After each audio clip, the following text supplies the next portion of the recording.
M3GAN has arguably been the most memed movie since Morbius' release back at the start of 2022. Everything about her seemed to beg for virality, from her voice to her Chucky-like qualities, and yes, her goofy dance that went viral on the internet. That dance is actually the reason the people behind M3GAN shifted the movie's rating from R to PG-13 in an attempt to capture a younger audience. Like most of you, I was troubled by the idea of cutting all the gore from a killer doll movie, considering that's what makes half the fun, but after seeing a screening of M3GAN, I can safely say this movie doesn't need a rated R cut and works perfectly as a PG-13 entry-level horror flick. The internet's second fear regarding the release of M3GAN is the fact it's a January movie.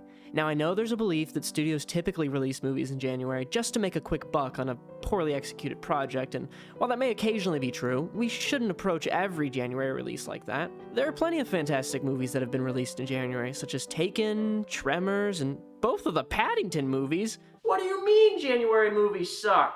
From the discourse I've seen regarding M3GAN online, people were so quick to say it was a pile of garbage before it had even released just because of its January release date.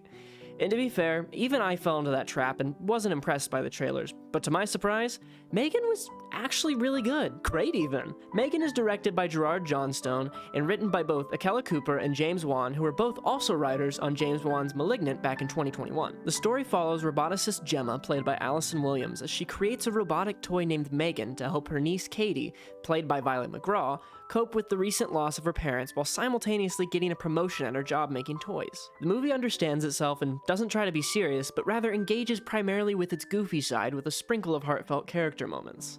Everything M3GAN does is terrifying, from her spider run to her blank stare. M3GAN's arc is very interesting because it allows audiences to follow as her AI begins to learn about the world around her. Ultimately, I think this makes for the best executed doll horror story, as it doesn't rely on paranormal elements like Chucky or Annabelle, but rather the very horrific idea of human creation turning on its creator. I also have to give credit to Violet McGraw and Allison Williams. Their dynamic and relationship journey as aunt and niece feels incredibly natural and results in a satisfactory payoff in the movie's final act. McGraw might even be one of the best child actors in recent memory. I don't exactly know how M3GAN was portrayed on screen, but the voice was done by Jenna Davis, and apparently the actual character was played by Amy Donald. That leaves me to think that most moments with M3GAN on screen involved a real actor and not a puppet, which would make sense considering this movie was made for only $12 million. Blumhouse has really gotten the hang of making great-looking movies for a low price. Main actors aside, everyone in this movie sells the idea of the premise, and I don't think there was any performance that didn't have at least one memorable moment. Regarding the PG-13 rating,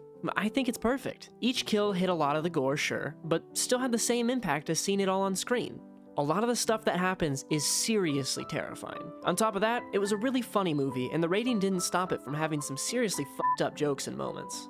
M3GAN truly is a movie meant for young audiences growing up with the rise of TikTok. It's very fast-paced and witty, and is the perfect gateway horror movie for kids who want to get more into horror. We need more movies like this, and I'm happy to see M3GAN get the success it deserves. 2022 is fantastic for horror movies, and I'm happy to see that M3GAN is continuing that trend going into 2023. Remember to subscribe, and I'll see you next time.